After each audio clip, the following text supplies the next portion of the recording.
సిద్దిపేట పట్టణంలోని టీటీసీ భవన్లో నిర్వహించిన తెలంగాణ రాష్ట్ర స్థాయి యోగా కోచెస్ అండ్ జడ్జెస్ 5 రోజుల శిక్షణా శిబిరం ముగింపు సందర్భంగా నిర్వహించిన సర్టిఫికెట్ల పంపిణీ కార్యక్రమానికి మాజీ మంత్రి ఎమ్మెల్యే హరీష్ రావు ముఖ్య అతిథిగా పాల్గొన్నారు. ఈ సందర్భంగా శిక్షణ పూర్తి చేసుకున్న కోచ్లు, జడ్జీలకు ఆయన సర్టిఫికెట్లు అందజేశారు.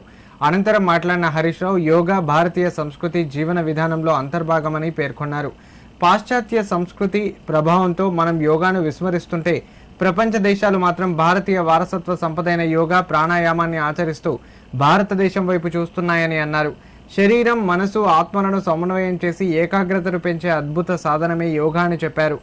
ప్రస్తుత కాలంలో స్మార్ట్ ఫోన్లు, సోషల్ మీడియా వినియోగం కారణంగా పిల్లల నుంచి పెద్దల వరకు అందరిలోనూ ఒత్తిడి పెరిగిందన్నారు. ఈ జీవనశైలి కారణంగా చిన్న వయసులోనే బీపీ, షుగర్, క్యాన్సర్ వంటి వ్యాధులు పెరుగుతున్నాయని ఆందోళన వ్యక్తం చేశారు.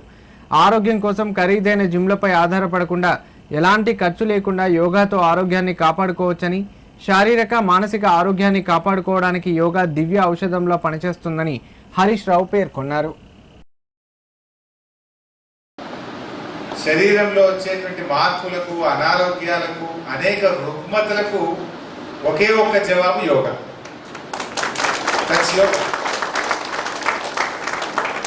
నిజంగా మనిషి ఇది ఇంకోటి, యోగాలో ఇది పెద్దలు చేయాలి, పిల్లలు చేయాలి, మగవాళ్ళు చేయాలి, ఆడవాళ్ళు చేయాలి, ముసలోళ్ళు చేయాలి అనేది ఏం లేదు. This is for everyone. School పిల్లల నుంచి మొదలుకుంటే అందరు వయోవృద్ధుల వరకు చేయవలసినది, చేయదగినది యోగా. నిజంగా స్కూల్ పిల్లల్లో కూడా మనం పాఠ్యాంశాల్లో కూడా ఒకటిగా చేయాలన్నది నా ప్రయత్నం ఉంది యాక్చువల్గా.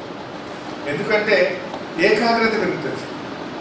పిల్లలు బట్టి ఎగ్జామ్ రాయడం కాదు, లెసన్ను బాగా అర్థం చేసుకొని సారాంశాన్ని గ్రహించి తాను రాయగలిగితే పిల్లల్లో అద్భుతమైనటువంటి మరి వాళ్ళలో ఉండే తెలివితేటలు బయటకు వచ్చే అవకాశం ఉంటుంది.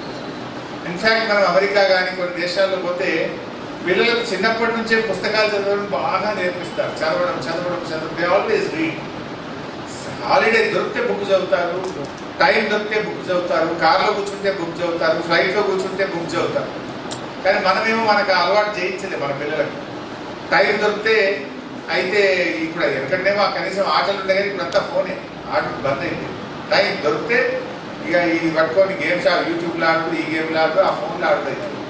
దీనివల్ల పిల్లల్లో ఉండేటువంటి జ్ఞానాన్ని, వాళ్ళలో ఉండేటువంటి అనేక ఎఫిషియన్సీని మనం బయటకు తేలేకపోతాము. వీఆర్ నాట్ వారి మైండ్లో ఉండే మంచి ఆలోచనలు, పిల్లల్లో ఉండే తెలివితేటలు, వాళ్ళ జిజ్ఞాస, దాన్ని మనం బయటకు తేవడంలో ఫెయిల్ అవుతాం.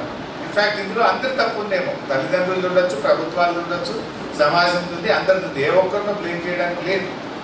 సమ్వేర్ ఎక్కడో ఒక మార్పు రావాల్సిన అవసరం.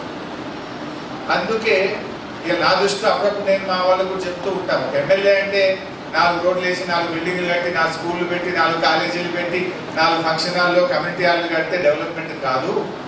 ప్రజలందరూ స్వచ్ఛమైన గాలి పీల్చి, స్వచ్ఛమైన త్రాగునీరుతో ప్రజలందరూ ఆసుపత్రికి వెళ్లకుండా ఆరోగ్యంగా ఉంటే ఆ నియోజకవర్గం అభివృద్ధి చెందుతుంది.